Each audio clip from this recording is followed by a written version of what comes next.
का विषय था जब डॉक्टर अम्बेडकर ने संविधान सभा में राइट टू वोट को जो है इम्प्लीमेंट कराया, उन्होंने प्रस्ताव पास कराया राइट टू वोट किनको मिलना चाहिए। उससे पहले बहुत सारे लोग, यहाँ के प्रबुद्ध लोग जो है, जो यहाँ की सत्ता पर काबिज थे, क्या राजा रहे हैं, लोग रहे हैं, वो चाहते थे कि 3 लोगों को राइट टू वोट मिले। एक तो जो इनकम टैक्स पेई हों उनको मिले, दूसरे जो राजे रजवाड़े हैं उनको वो मिले, या जो लोग पढ़े लिखे लोग हों। और साथ साथ हमारे संविधान से पहले कुछ मुगल मुसलमानों ने भी हिंदू धर्म में वर्ण व्यवस्था खत्म, अंग्रेजों ने भी खत्म किया, बाबा साहब ने संविधान बना के किया। तो इस देश में एक न्यूटन सलाह का हर क्रिया के विपरीत और बराबर प्रतिक्रिया होती है, उसको हम क्रांति और प्रतिक्रांति भी राजनीति में करते हैं। तो ये बौद्ध काल से क्रांति प्रतिक्रांति 2 विचारधाराओं की लड़ाई हमारे भारत में चली आ रही। उसी प्रतिक्रांति का असर हुआ कि मनुस्मृति को जलाया गया और एक नए संविधान की शुरुआत हुई।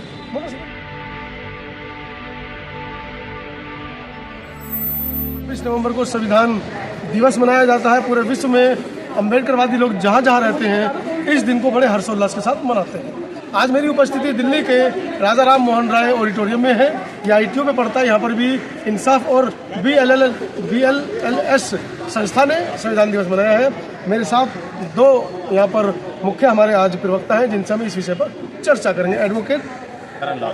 एडवोकेट करणलाल अशोक और शूद्र रमाशंकर शिवशंकर और शूद्र शिवशंकर यादव अपने आप में बड़ी हस्तियां हैं और संविधान को लेकर इनके बड़े कड़वे अनुभव भी हैं और संविधान को प्रचार प्रसार करने में एक महत्वपूर्ण भूमिका भी है। सीधा पहले अशोक जी आपसे बात करते हैं। एडवोकेट साहब, क्या कहना है इस दिन पर जबकि इस देश के अंदर संविधान की प्रतियों को जलाने की बात की जाती हो और जंतर मंतर पर तो जला भी दिया गया और लगातार संविधान को खत्म करने की बात की जाती है? देखिए, संविधान दिवस पहले लीगल डे के रूप में मनाया जाता था। 2015 से संविधान दिवस मनाया जा रहा है। इस समय जो संविधान दिवस मनाया जा रहा है इसकी विशेषता ये है कि भारत में जैसे भी सारे वक्ताओं ने कहा कि विचारधाराएँ यहाँ पर है विद्यमान, पहले से विचारधाराएँ हैं। जब RSS की स्थापना 1924 में 1925 में हुई थी, उससे पहले समता सैनिक दल की स्थापना डॉक्टर अम्बेडकर ने 1924 में। समता सैनिक दल की स्थापना के बाद में 2025 देख रहे हैं समता सैनिक दल कहाँ है और RSS मानववादी की जो विचारधारा है उसको लगभग भारत सरकार या कहें हमारा राजनीति लगभग लागू करते हैं और संविधान को नाम मात्र से केवल उसका पूजन करते हैं वो लोग। जैसा कि विषय आप लोग देख रहे हैं, ये राइट विषय था जब डॉक्टर अम्बेडकर ने संविधान सभा में राइट टू वोट को जो है इम्प्लीमेंट कराया, उन्होंने प्रस्ताव पास कराया राइट टू वोट किनको मिलना चाहिए। उससे पहले बहुत सारे लोग, यहाँ के प्रबुद्ध लोग जो है, जो यहाँ की सत्ता पर काबिज थे, क्या राजा रहे हैं, लोग रहे हैं, वो चाहते थे कि 3 लोगों को राइट टू वोट मिले। एक तो जो इनकम टैक्स पेई हों उनको मिले, दूसरे जो राजे रजवाड़े हैं उनको वो मिले, या जो लोग पढ़े लिखे लोग हों उनको। जैसे कि आप जानते हैं डॉक्टर अम्बेडकर ने 1919 में साउथ बोरो कमीशन यहाँ पर आया था। उसमें उन्होंने पहली बार डिमांड किया था कि भारत के लोगों को, विशेषकर जो डिप्रेस्ड क्लासेस के लोगों को, प्रत्येक को राइट टू वोट मिलना चाहिए। उन्होंने पहली बार निर्देश दिया था और आपको याद होगा साइमन कमीशन में उन्होंने जो है निर्देश दिया था कि जबकि सारे लोगों ने कहा था साइमन हो बैठी, डॉक्टर अम्बेडकर बाद में पर्सन उन्होंने जो डिसीजन दिया था कि राइट टू वोट मिलना चाहिए उनका। तो इस तरह के विषयों को, जैसे साइमन कमीशन की आपने बात की, साइमन कमीशन भारत में आया था क्योंकि उसको ये पता करना था कि क्या भारत देश के अंदर रंग भेद, लिंग भेद या इस तरीके की सिस्टम है। लेकिन गो बैक के नारों के साथ में वो पूरा जो वर्चस्व था जो साइमन कमीशन का होना चाहिए था उसको निस्तानाबूद कर दिया गया। आज तक भी लोगों को ये नहीं पता कि साइमन कमीशन आया क्यों था। कि साइमन कमीशन यहाँ की समस्याओं के निस्तारण के लिए किस तरह से जो है यहाँ का सत्ता जो उसका स्थानांतरण हो, कैसे यहाँ के लोग राज करें और क्या क्या यहाँ की प्रॉब्लम्स है, क्या यहाँ की प्रॉब्लम्स है उनको निवारण करने के लिए आया था। छोटी छोटी प्रॉब्लम्स के लिए किस तरह से यहाँ बंटवारा है, जी, ये मुख्य प्रॉब्लम। जैसे कि आप जानते हैं राउंड कॉन्फ्रेंस की 2nd कॉन्फ्रेंस केवल तेज बार पूरा डॉक्टर अम्बेडकर वहाँ पे थे। उन्होंने कहा था कि भारत के हमें सबसे पहले जो आज़ादी चाहिए, गुलामों को चाहिए। तब उन्होंने रैमजे मैक्रोन ने पूछा था कौन है गुलाम।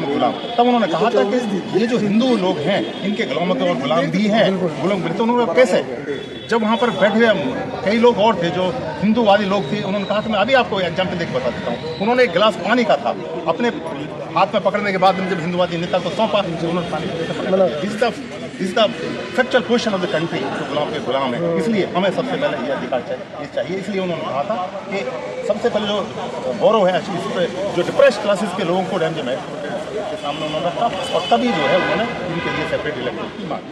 तो ये बड़े मुद्दे आज आपने उठाए हैं। ये राइट टू वोट, आपने बड़े मुद्दे यहाँ से उठाए मैं हैं। तो नहीं था लेकिन दूसरे वक्ता हैं जिन्होंने, लेकिन राइट टू वोट वादा, जो राइट टू वोट था कि एक वोट जो है रानी का भी एक वोट होना चाहिए, महतरानी के वोट होने चाहिए। तो राइट टू वोट जब उन्हें मिला, जब उन्होंने लेकर आए तो सबसे पहले वो मुस्कुराए थे। Article 32, article 226 of the fundamental rights of the high court और 32 जिसे वो डॉक्टर अम्बेडकर कहते हैं कि भारत की ये आत्मा है जो सुप्रीम कोर्ट लागू करेगा फंडामेंटल राइट्स। तो उसके बाद में direct principle of the state policy, इसको उन्होंने लागू कराया। इससे बहुत सारी चीज़ों को लागू कराया। इस राइट टू आपका समान शिक्षा की बात है, 21 में अमेंडमेंट किया गया। उस right to vote, right to education 6 से 16 साल से फ्री एंड कंपल्सरी एजुकेशन दिया गया। लेकिन राइट टू वोट के बारे में मैं कहना चाहूँगा, देखिए विचार क्या है, संविधान दिवस हम क्यों मना रहे हैं? संविधान दिवस मनाने का तात्पर्य यह है कि हमारी आज की स्थिति में चाहे जो उनका निजी पालन रहे हों, वो लोग भ्रष्ट रहे हों, या वो लोग ईडी और सीबीआई के डर से वो लोग कांप रहे हों, उनकी अपनी जो है वो इतना कमज़ोर हो चुके हैं। संवैधानिक संस्थाओं को गवर्नमेंट ऑफ इंडिया ने, यानी भारत सरकार ने अपने हाथ में ले लिया है। चाहे वो इलेक्शन कमीशन ऑफ इंडिया हो, आप याद करिए सेशन जब इलेक्शन कमीशन ऑफ इंडिया था, किसी व्यक्ति को, कैबिनेट मिनिस्टर को भी जो है हाउस अरेस्ट कर देता था। आज इलेक्शन कमीशन की हिम्मत, इलेक्शन कमीशन आर्टिकल 326 का और 324 और 325 में duty and responsibility of the election commission of India to conduct the fair, free and transparent election. क्या आपको लगता है ज्ञानेश कुमार जी गुप्ता जी जो ये फेयर, फ्री और ट्रांसपेरेंट इलेक्शन करा रहे हैं? चलिए, बिल्कुल नहीं करा। ये जो वकील साहब जो बात उठा रहे हैं, ये मुझे लगता है कि जो देश का जो आमजन है उसके दिमाग में कम जाएगा, जो पढ़ा लिखा जो हमारा व्यक्तित्व है उसके दिमाग में ज़्यादा जाएगा। लेकिन चर्चा चल रही है कि 78 साल बाद भी संविधान देश में लागू है, लेकिन उसके बावजूद भी देश से लिंग भेद, रंग भेद, जाति भेद, वर्ण भेद क्यों नहीं जा रहा है, उसको लेकर मैं सीधा शूद्र साहब के पास चल रहा हूँ। सबसे पहले तो आपका नाम ही ऐसा है कि शिव शंकर यादव शूद्र, कौन से वाले यादव हैं, ललई सिंह वाले या कृष्ण जी वाले? नहीं, देखिए तो सच के तो मुझे भी नहीं पता कि मैं यादव हूँ कि नहीं। जी, सबसे बड़ी बात तो ये है, ये आपको बता दूं कि सिर्फ 600 ईस्वी पूर्व, अब जब आपने यादव की बात कर दिया तो मैं बता देना चाहता हूँ कि ईसा पूर्व 3500 साल से लेकर के ईसा पूर्व 600 ये हम मोहनजोदड़ो हड़प्पा की सभ्यता मानते हैं। और इसके पहले का इतिहास पूरे विश्व में कहीं भी प्रमाणित नहीं है। उसको हम अज्ञात काल कहते हैं। क्या बोलते हैं? अज्ञात, जिसका मालूम नहीं, कोई मालूम ही नहीं। इसीलिए हमारे जो हिंदू धर्म के जो बड़े बड़े जो देवी देवता, भगवान, वेद, पुराण, महाभारत, ये जितने लिखे गए हैं ये अज्ञात काल में लिखे गए, अज्ञात काल में है। कौन लिखा गया? मतलब हवा में लिख दिया गया। ये पहली जाने 600 ईस्वी से 1 ईस्वी तक जो है ये बौद्ध काल का शासन है। उसी में पाली भाषा का पहले जो है आविष्कार हुआ है। पाली भाषा सम्राट अशोक के जितने शिलालेख वो सब पाली भाषा में है। पत्थरों पर, कागज नहीं था उसमें, पत्थरों पर लिखे। मैंने पढ़ा है, मैं खुद पाली भाषा का अध्ययन किया और उन शिलालेखों को पढ़ा हूँ मैं। उन शिलालेखों में कहीं भी न तो जात है, न धर्म है, न वर्ण व्यवस्था है।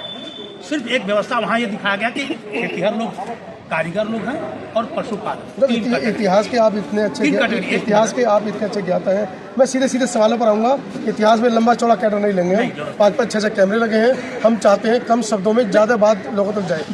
सीधा मेरा सवाल ये है कि जब आप कानून के इतिहास के इतने अच्छे ज्ञाता हैं और आप लगातार लोगों को अवेयर भी कर रहे हैं, लगातार इतिहास का बताकर, बुद्ध काल बताकर, अम्बेडकर का बताकर, ललई सिंह यादव का, सच्ची रामायण की बात बता रहे हैं आप लोग, तो उसके बावजूद समाज में इतने विक्टिम क्यों हैं? वो क्यों नहीं समझ पा रहे हैं?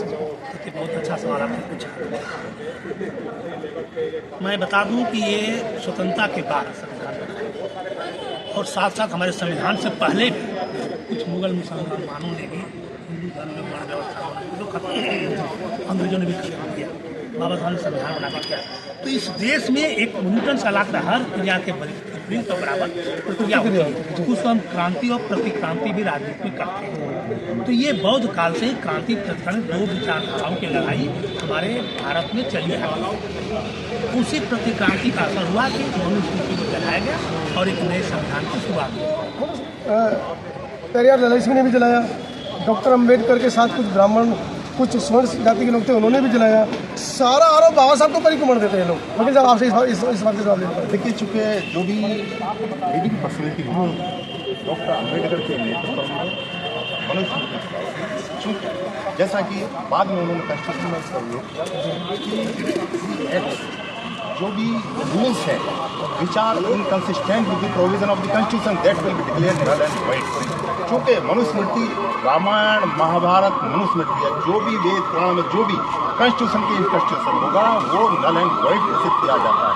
क्योंकि मनुस्मृति में ये जो प्रियम्बल है भारत का, जो प्रियम्बल है समता की बात करता है, डिग्निटी की बात करता है, राजनीतिक आर्थिक और कल्चरल समानता की बात करता है, लेकिन मनुस्मृति एक विभाजनकारी और असमतावादी है, जिसमें महिलाओं को, जिसमें डिप्रेस्ड क्लासेस को ये सारे अधिकार नहीं दिए गए, समतावादी मत आई नहीं। जहाँ संविधान में असमतावादी समझ है, वहाँ के प्रियम्बल्स में जो समतावादी दिए गए हैं, अधिकार दिए गए हैं डॉक्टर अम्बेडकर के प्रियम्बल्स में, संविधान में, वो उसके ठीक विपरीत मनुस्मृति जलाई गई जी, मनुस्मृति जलाई गई। हम समझते हैं उसके अंदर कुछ ऐसे तथ्य थे, कुछ नहीं, बहुत 1947 में संविधान की कुछ प्रतियां भी पेरियार रामकृष्ण स्वामी ने जलाई थी। इस बारे में आपको नॉलेज भी होगी। तो संविधान में ऐसी क्या कमी थी जो जलाया गया? देखिए भाई, जब मनुष्य को खत्म करके संविधान जब समता समानता को लुप्त किया, तो जो उस वर्ग से लाभान्वित थे हजारों साल से, उनको तो नेचुरल तकलीफ होगी, तो उनको तकलीफ होगी, तो उस तकलीफ को उन्होंने क्रिया के विपरीत। पेरियार तो ईश्वर विरोधी थे, वो उनको अपने बेटे के साथ में कहा जाता है कि रामचंद्र की मूर्तियों को जूते चप्पल मारते हुए निकाली थी। वो तो उन्होंने आडंबर, पाखंड और भगवान देवी देवताओं के खिलाफ उन्होंने बहुत बड़ा संघर्ष किया जी। उसका तो असर उन्हीं का असर है कि धीरे धीरे जो है काफ़ी तेजी से हमारे देश में फैला है। दक्षिण से ललित सिंह यादव, उत्तर भारत में ललित सिंह यादव ने भी उसकी बढ़ाया, इसमें और से लोग, बहुत से लोग बढ़ा रहे हैं, तो असर पड़ा है। ये कहाँ, मतलब ये जो लड़ाई जो चल रही है अभी, जो ये 26-27 साल का लड़का हिंदू राष्ट्र बनाने भी तुला हुआ है, यात्रा निकाला है, लाखों की संख्या में लोग उसका समर्थन भी कर रहे हैं। आप ही के समाज के, हमारे समाज के लोग समर्थन कर रहे हैं, लेकिन क्या ये संभव है? और संभव है तो हम लोग क्या कर रहे हैं? अभी 25 नवंबर अभी ये मामला बनाया गया, मैंने कहा है कि एडवोकेट, मैं उन्हें चैलेंज करता हूँ, जो 7वीं 8वीं पार्ट उन्हें लंपट कहना चाहिए, उन्हें लंपट कहना चाहिए। तो 7वीं 8वीं फिर जिन्हें प्रस्तावना पता नहीं, जिसे फंडामेंटल राइट्स पता नहीं, जिन्हें right principle of the vote, state policy पता नहीं, राइट टू वोट पता नहीं, इलेक्शन कमीशन ऑफ इंडिया पता नहीं, वो हिंदू राष्ट्र बनाने की, उन्हें हिंदू राष्ट्र की परिभाषा की पता नहीं। समझिए, 25 नवंबर 1949 का जो डॉक्टर अम्बेडकर का भाषण है, वो ये कहता है, उन्होंने कहा था, चेतावनी देते हुए कहा था कि यहाँ लागू राजनीतिक सत्ता तो हमें मिल जाएगी, लेकिन सामाजिक, आर्थिक और कल्चरल राइट हमें नहीं मिल पाएंगे, क्योंकि विभिन्न संप्रदाय के लोग होंगे, और विभिन्न संप्रदाय के लोग वो अपनी कॉन्स्टिट्यूशन को छोड़कर, समानता इसको छोड़कर, जो है डिग्निटी को छोड़कर, वो असमानता वाली चीज़ों को लागू करना चाहेंगे। तो इसलिए जो है, जो हिंदू राष्ट्र की बात, हिंदू राष्ट्र का मतलब है असमानता, स्त्रियों की दुर्दशा है, देवदासी प्रथा और बहुत सारी प्रथा है। वकील साहब, आप तो चतुर्थ वर्ग में है ही नहीं जी, आप तो ना ब्रह्म है, ना क्षत्रिय है, ना वैश्य, ना शूद्र है, आप तो अछूतों में है। देखिए, अब आते हैं यादव जी की तरफ। देखिए आपने क्वेश्चन एक मिनट, आपने कहा ना अछूतों में, नहीं अछूतों में कहा। देखिए, हम जो है डॉक्टर अम्बेडकर कहाँ प्रथम नागरिक, भारतीय है, द्वितीय नागरिक है, आत्मधाती, इसलिए अछूत की बात, ब्राह्मण, क्षत्रिय और वैश्य की बात जो है, that has been declared null and what is the constitution of India. इसलिए किसी भी व्यक्ति को अछूत कहना वो कानूनन अपराध भी है। आर्टिकल 17 का जो करता है वो अपराध भी है। इसलिए यदि कोई व्यक्ति किसी व्यक्ति को अछूत कहता है, अछूत मतलब पंचवर्णीय, जो पंचवर्ण नहीं है। डॉक्टर अम्बेडकर, देखिए गांधी और डॉक्टर अम्बेडकर में इसी बात पर बहस हुई थी, और मरते समय उससे पहले गांधी ने एक्सेप्ट किया था कि डॉक्टर अम्बेडकर जो कह रहे थे वर्ण व्यवस्था और जाति को, डॉक्टर अम्बेडकर ने कहा था कि आप जाति व्यवस्था गलत बता रहे हो और वर्ण व्यवस्था को सही बता रहे हो। ऐसा कैसा हो सकता है कि जड़ जो है, मैं जो सवाल पूछा था वो सवाल घूम के यही आ रहा था कि आपने अपने नाम के पीछे शूद्र लगा लिया, ठीक है, आपने सोचा होगा कि चलो सम्मानजनक है, लेकिन आप तो शूद्र लगाकर उनके वर्ण व्यवस्था को मजबूत कर रहे हैं। नहीं साहब, ऐसा है कि 14 वर्ण में शूद्र है, शूद्र क्या है, ये बात तो सही है कि मनुष्य के हम इस देश में 4 वर्ण थे, ब्राह्मण, क्षत्रिय, वैश्य और शूद्र। ये बात सही है कि शूद्र को SC ST OBC कहा गया। हम कभी कहते हैं शूद्र को कहते हैं कि भाई हमें कोई SC ST OBC, लेकिन हमारे एक भी बता दो कि कोई आदमी किसी ब्राह्मण को कह सकता तुम जनरल हो, किसी की हिम्मत है? हमें तो कहते शूद्र मत बोलो, लेकिन उनको जनरल करने की हिम्मत है? आज ब्राह्मण है कि नहीं? जब तक ब्राह्मण रहेगा शूद्र भी रहेगा, इसको नकार नहीं सकता।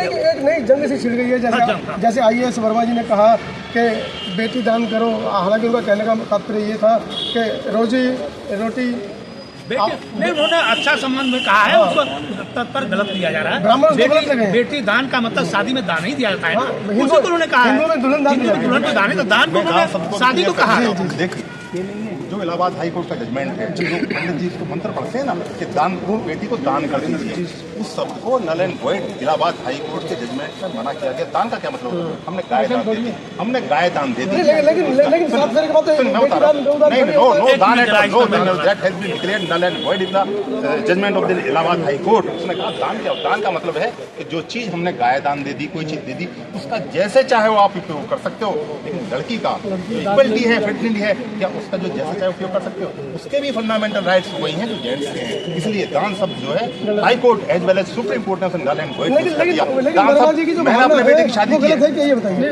उनकी भावना को तोड़ा गया।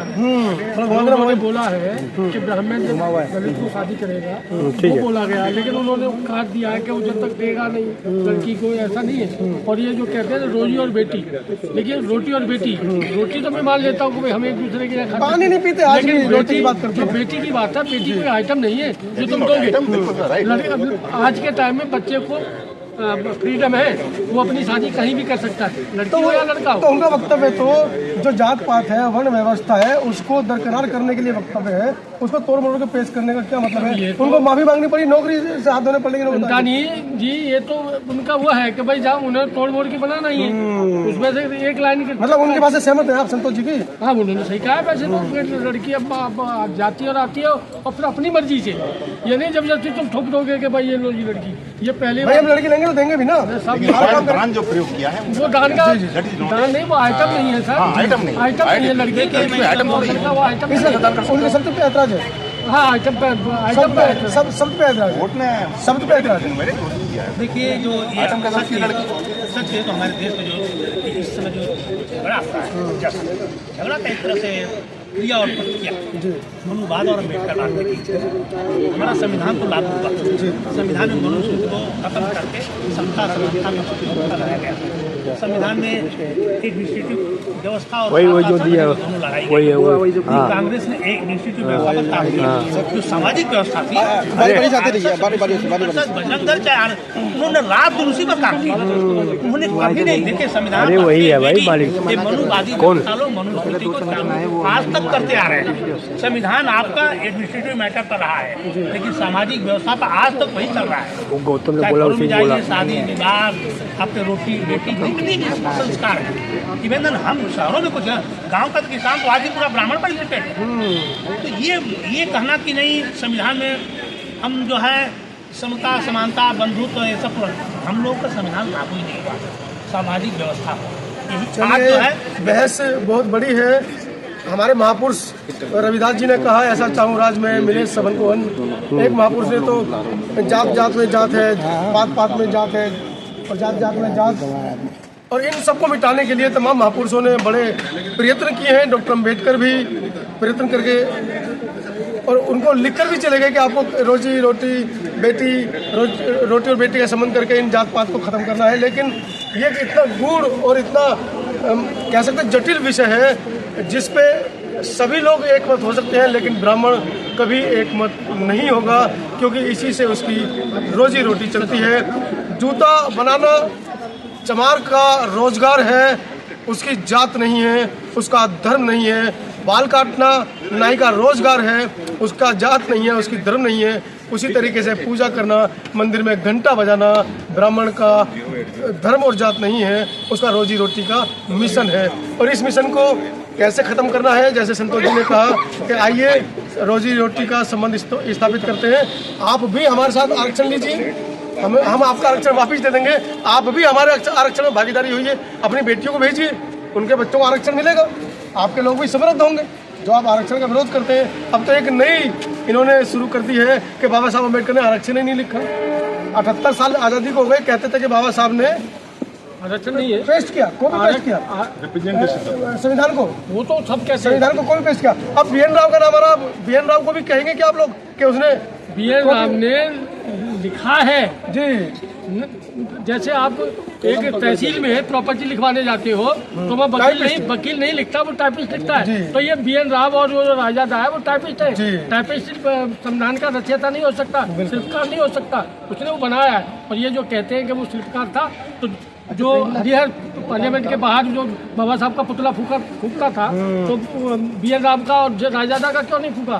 अगर बाबा साहब अगर नहीं संविधान नहीं बनाया, हम मानते तुम नहीं बनाया है, तो बाबा साहब का पुतला क्यों फूक रहे थे? तो अब इनका फूकते, ऐसा नहीं है। अब ये दो इन्होंने चाल खेली है, अनिल मिश्रा को और ऐसे कुछ दलाल टाइप के लोगों को तैयार किया है। और वो आपने देखा होगा कि भाजपा में जितने गुंडाई करते हैं लोग बाहर, और जब पार्टी में पहुंच जाता है तो वह शुद्ध हो जाता है सोने की तरह। और ये वही लोग हैं, इन्हें फिर टिकट दे देगी भाजपा और तुम रगड़ो। जैसे आपने देखा होगा ये कपिल मिश्रा नाम का एक आदमी था आप पार्टी में, और वो पीएम नहीं दंगे तो छोड़ो, पीएम के खिलाफ खुल के वो बोलता था कि ये पिछले गेट से लड़कियां लाता है, ये करता है, वो करता है, कानून मंत्री है दिल्ली में, और आज वो कानून मंत्री बना दिया क्योंकि उसने उसकी पोल खोल दी थी। ऐसे ही फिर दंगे करवाए, इतने बड़े बड़े नाम लोगे तो हमारे चैनल बंद हो जाएंगे। कहानी ये है, कुल मिलाकर अब बहुजन जो है पढ़ रहा है, लिख रहा है, कोट पैंट टाई में घूम रहा है, पर ये सफेद रंग की जो कमीज है ना, बाबा साहब की देन नहीं, ये जो सफेद रंग की कमीज है प्रेस करी हुई बिल्कुल चमकती हुई, ये उनको दुख देती है कि फटी लंगोटी में ये हमारे सामने घूमता था, चप्पल पैरों में नहीं होती थी, आज ये 1000 रुपये के बूट लेकर घूमता है और सफेद कमीज में, इस्त्री करी हुई कमीज में घूमता है। और ये तमाम हमारे वकील काली टाई पहनकर घूमते हैं, बाहर निकलते सड़कों पे, ये उनके पेट में दर्द करता है। पूरी वीडियो